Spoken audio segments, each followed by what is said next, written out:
এক ছিল এক আশ্চর্য রাখাল ছেলে, যার নাম ছিল শ্রীকৃষ্ণ। তার হাতে থাকত একখানা বাঁশি। সেই বাঁশি কেবল বাঁশি ছিল না, সে ছিল প্রাণের ভাষা, সুরের জাদু আর ভালোবাসার মন্ত্র।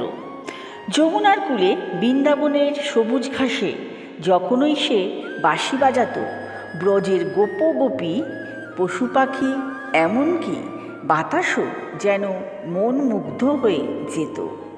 সে সুর শুনে গাভীরা দুধ ঢেলে দিত, ময়ূর নাচত, আর বৃন্দাবনের প্রতিটি কোণা যেন ভালোবাসায় ভরে উঠত। সে ছিল আনন্দের সুর, লীলার সুর, মিলনের সুর। কৃষ্ণ মানেই ছিল সেই বাঁশি, আর বাঁশি মানেই ছিল সেই কৃষ্ণ। কিন্তু সময় কারোর জন্য অপেক্ষা করে না। সেই রাখাল ছেলে একদিন বড় হলো, তার জীবনের উদ্দেশ্যও বিশাল হলো। সে মথুরায় গেল এবং সেখানে গিয়ে তার মামা কংসকে বধ করল। তারপর সমুদ্রের মাঝে দ্বারকা নগরী স্থাপন করে তিনি রাজা হলেন। তার হাতে তখন বাঁশির বদলে চক্র শোভা পায়। কণ্ঠে প্রেমের বাঁশির সুরের বদলে শোনা যায় গীতার জ্ঞানবাণী। বৃন্দাবনের সেই নিষ্কণ্ঠন প্রেমের লীলা তখনই শুধুই স্মৃতি। বাঁশি হয়তো তখনও তার কাছেই ছিল, কিন্তু সেই বাঁশির সুর কি আগের মতন করে আর নিছক বাজত আনন্দ করে? না, বাজত না। কারণ সেই বাঁশির সুর যে শুধুই বৃন্দাবনের জন্যই বরাদ্দ ছিল। বাঁশি ছিল শ্রীকৃষ্ণের প্রেমের প্রতীক, আর সেই প্রেম সম্পূর্ণরূপে রাধার সঙ্গে অবিচ্ছেদ্যভাবে যুক্ত।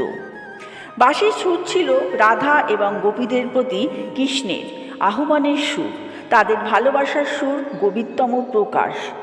রাধার দেহত্যাগের পর বৃন্দাবনের সেই নিগূঢ় প্রেমলীলার অধ্যায়টি যেন সম্পূর্ণরূপে শেষ হয়ে যায়। যেহেতু বাঁশির সুর রাধার উপস্থিতি এবং প্রেমের আবেগে পরিপূর্ণ ছিল, তাই রাধার অনুপস্থিতিতে সেই বাঁশি বাজানোর আর কোনো প্রয়োজন বা তাৎপর্য রইল না। চিরতরে নীরব হয়ে গেল সেই বাঁশি। এরপর শ্রীকৃষ্ণ সেই বাঁশি ভেঙে দিয়েছিলেন বা চিরতরে সরিয়ে রেখেছিলেন, আর কখনো সেই বাঁশি তিনি বাজাননি। এই ঘটনাটা শুধু একটি বাঁশির থেমে যাওয়া নয়, এর অর্থ হলো তার সেই বজ্রলীলা, তার প্রেমিক রূপের অধ্যায় শেষ হলো।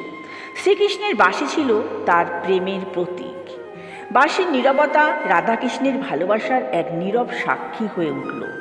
সুতরাং রাধার মৃত্যুর পর শ্রীকৃষ্ণ আর বাঁশি বাজাননি।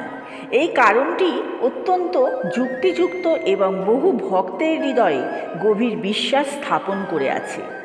বন্ধুরা, যদি ভিডিওটি ভালো লেগে থাকে তাহলে অবশ্য করে লাইক, কমেন্ট, শেয়ার করে দেবেন এবং এরম ধরনের ভিডিও পেতে চ্যানেলটিকে সাবস্ক্রাইব করে আমার পাশে থাকার চেষ্টা করবেন।